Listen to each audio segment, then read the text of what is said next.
시장 움직임 조금 더 자세히 분석을 해보도록 하죠. 아데나 투자자문의 신승용 대표와 함께 이야기 나눠보겠습니다. 안녕하세요. 네, 안녕하십니까. 네, 일단 오늘 시장 움직임부터 분석해 보도록 하죠. 오늘 지난번 글로벌 증시, 미국 증시가 휴장이었고요. 유로존에서도 독일과 프랑스밖에 개장을 하지 않는, 영국 같은 경우도 휴장하는 그런 모습 나타났었죠. 그리고 우리 주변 국가를 좀 살펴보게 되면 일단 중국이 단오절 휴장으로 인해서 대다수의 주요국 증시 일단 휴장 상황 나타나고 있다고 봐야 될 것 같습니다. 이러다 보니까 아무래도 외국인들의 어떤 그 움직임 다소간의 좀 답보 상황을 보여주고 있다라고 봐야 될 것 같고요. 이런 부분들이 어제 우리 시장 내 고스란히 작용이 되면서 외국인들의 순매수 기조가 다소간 좀 둔화 양상을 보이게 되는 그런 모습을 만들어냈다라는 부분, 우리가 주목할 부분이 아닐까 생각이 됩니다. 일단 어제를 기점으로 해서 우리 시장 7일 만에 상승 기조를 마감하는 그런 모습들이 나타났었다. 그러면 어제를 기점으로 해서 이제 소위 말하는 단기간에 급등을 했었던, 단기간 상승을 많이 했었던 대형 블루칩군들을 중심으로 해서 다소의 좀 차익 매물이 계속해서 시장에 출현할 가능성이 높다라고 보셔야 될 것 같고요. 이런 부분은 삼성전자를 가장 중점적으로 가장 중심에 세우면서 다소간의 시총 대형주들의 어떤 그 차익 매물 형태, 다시 다른 방향으로 말씀을 드린다 보면 좀 빠른 순환매 과정이다라고도 생각이 들고요. 오히려 블루칩 쪽에 대한 차익 실현 매물, 이 차익을 소화하는 부분, 이 차익 소화한 부분의 두 번째 타겟은 결국은 옐로우칩 쪽에 있을 가능성. 그런 어떤 그 차익 매물 실현과 조정 양상과 차익 매물 실현, 그러면서 시장에 관심 업종, 관심 종목군들이 시가총액을 중심으로 해서 다소간 좀 중소형주, 중형주, 그 다음에 중소형주 이렇게 확산되어가는 그런 모습군들이 나타나게 된다라는 부분. 당장 어제의 모습 그리고 오늘의 모습 좀 살펴보게 된다라면요, 삼성전자의 다소간의 약보합세, 이런 부분들이 오히려 LG전자와 SK하이닉스는 다소간 좀 강세를 보이는 그런 모습들이 나타나고 있다라는 부분. 시가총액을 기준으로, 그리고 블루칩과 옐로우칩을 굳이 구분을 해본다라면 블루칩 중심에서 옐로우칩 중심으로 시장의 시각이 상당 부분 변해가고 있다라는 부분, 우리가 좀 생각을 해보면 어떨까 싶습니다.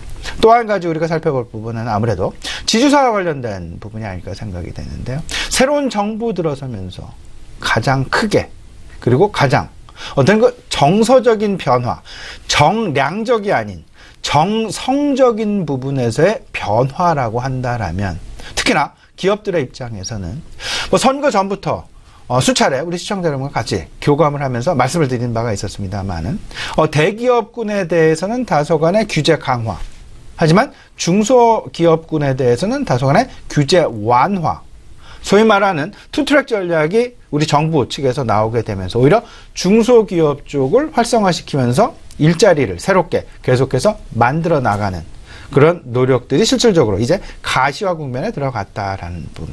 그 첫 번째, 어찌 보면 단출 끼어 나가는 부분들이 결국은 재벌의 개혁 부분, 이 부분이 시장 내에서는 지배구조 조정과 맞물리게 되면서 궁극적으로는 주주 친화 정책까지 아우르게 되는 그런 모습들이 지금 현재 나타나고 있다. 그 중심점에는 지주사가 자리 잡고 있다라는 부분들. 결국은 삼성물산이나 삼성 SDI, 아직 전체적인 삼성그룹의 지배구조 조정과 관련된 부분일 것 같고요. 한화, 롯데쇼핑, CJ, SK까지 상승세가 일단 계속해서 지난주 목요일부터 나타나고 있는 그런 모습들. 지금 현재의 상황, 상승세 절대 꺾이는 그런 상황은 분명히 아닐 것이다 라는 부분, 꼭 좀 생각을 해볼 필요는 있어 보입니다. 전체적으로 생각을 해보면 시장 내 이제 그 순환매가 나타나게 된다라 보면 결국은 저평가 종목, 그리고 싼 종목군을 중심으로 다시금 이제 재진입하는 그런 모습들이 많이 나타나게 됩니다. 그런 것들이 결국은 일각에서는 블루칩, 옐로우칩, 중소형주, 차익 실현 매물 과정을 소화하게 되면서 이렇게 진행이 될 것이다 라는 그런 부분들. 또 한 가지는 또 다른 차원에서의 밸류에이션 부분이 되겠죠. PBR 관점이라든지 PER 관점이라든지, 일단은 PBR 관점에서 시장 저평가 종목군들을 자산가치 대비해서 계속 저평가 종목군을 찾아 나선다라는 부분. 결국 PBR, NAV하고도 일맥상통한다라고 보셔야 될 것 같고요. 지금 이제 뭐 지주사들 NAV 대비 한 20% 내외 저평가 진행이 되고 있다라는 부분. 결국은 PBR이 0.8배다라고 보시면 될 것 같고요. 통상적으로 주식시장 내에서 자산주들의 움직임은 PBR 한 0.8에서 1.2 사이에서 움직이고 있다라는 부분을 평균적으로 우리가 감안을 해본다라면 일단 상당 기간 그리고 7년 이상의 기간 코스피 박스권을 보였던 7년 기간 그동안 계속 지주사들은 눌려 있었다. 이 부분들이 결국은 지금 현재 고개를 서서히 들고 있는데 PBR 관점에서 여전히 저평가 국면에 있다라는 부분. 또 한 가지 있죠. 기업소득 환류세제 그리고 이로 인한 투자들의 활성화. 그렇게 되면서 결국은 주주가치 환원이라는 배당의 증대라는 지금 이제 우리나라 작년 기준으로 해서 시가 기준 배당률이 1.8% 내외에 머무르고 있습니다. OECD 평균이 한 2.4% 정도 된다라고 생각을 해본다면 여전히 우리나라의 배당은 상당 부분 OECD 평균보다는 좀 낮게 책정이 되어 있다라는 부분. 그렇다면 더 낮춰질 여지보다는 상승이 될 가능성이 높다.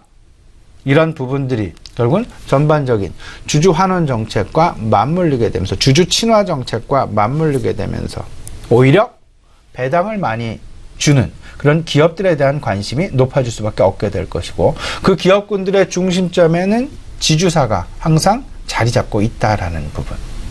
이 부분 지주사 관점 한번 생각을 해보시고요. 또 한 가지 있습니다. 우선주에 대한 우선주 괴리율도 우리가 분명히 생각을 해봐야 될 것이다. 우선주와 보통주 간의 괴리율. 시장이 상승을 하면 상승을 할수록 우선주와 보통주의 괴리율은 간격은 좁아지게 된다라는 그런 통상적인 어떤 우리나라 경험치를 가지고 있습니다. 이런 부분에서 생각을 해본다라면 우선주에 대한 관심 역시 유효하다라고 보는데요. 우선주도 배당 차원에서도 유리하다. 지금 현재 시장 다양한 방면으로 밸류에이션의 평가가 이루어지고 있고 소위 말하는 이런 부분이 왜 이루어지게 되냐면요.